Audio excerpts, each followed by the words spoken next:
This is the biggest miss right here of the red pill message that's being given to young men today. The red pill, the Andrew Tate message that's being given to young men today is the biggest miss, because what they're doing is they're basically saying, go out and enjoy the pleasures of sin for a season. They don't even call it sin. They don't even probably know that it's sin.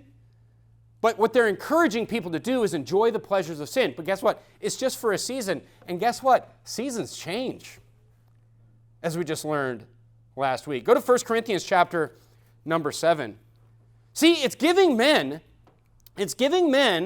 this, it's like this kickback to feminism, right? It's like a snap back to feminism. Feminism is ruining young women by telling them to go out and just go to college and just fornicate and just, you can do whatever you want with your body and just kick virtue out the window and just kick purity out the window. But then it's giving men this wicked fornication culture advice. Saying, hey, you go out and just fornicate. Do whatever you want. But look at 1 Corinthians. What does the Bible say? Look at 1 Corinthians chapter number 7. And I'm going to show you a great irony of this messaging too. Look at verse number 2 of 1 Corinthians chapter number 7, where the Bible says, nevertheless, to avoid fornication, let every man have his own wife, and let every woman have her own husband. It doesn't say, nevertheless, to avoid fornication, let every woman have her own husband. The Bible is clear to list both sexes in this avoiding fornication. As a matter of fact, if you flip back to chapter number 6, I know we just went through these, but look at verse number 18. Whenever it talks about, somebody being in trouble or kicked out of the church in chapter number 5 because they're in fornication, or verse number 18 of chapter 6, look what it says. Chapter number 6 and verse number 18, where the Bible says, flee fornication. Every sin that a man doeth is without the body, but he that committeth fornication sinneth against his own body. It's interesting that all the specific examples are men. This is anti-biblical advice that young men are getting today. To go out and just be basically whoremongers. And Revelation 21:8, notice it doesn't list whores, it lists whoremongers.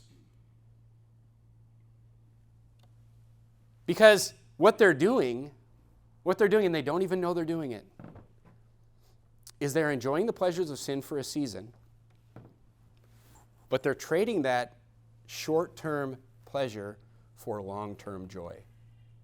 Because here's what they're not being told.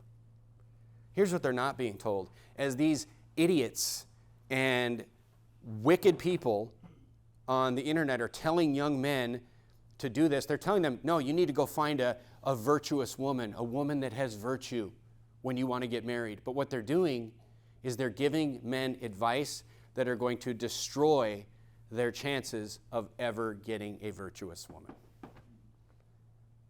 Because it works both ways. And they're just telling one side.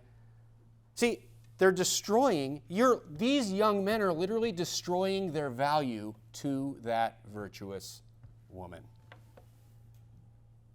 And here's the irony of the whole thing. Here's the irony. It's not only as big of an error as feminism. Listen carefully here. Look, it's as big of an error as feminism has given to young women. That's the first thing. But it's the same error.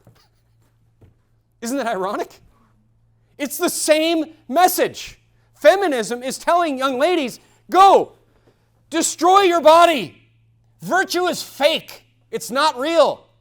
And what is the red pill guys telling the young men? Go, destroy your body. Virtue is fake. It's not real. It's the same exact message. Wonder who's behind it. It's the same devil that's behind it.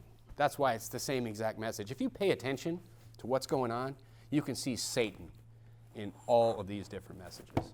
They're just like, hey, we got to ruin the guys now. We've completely ruined the women.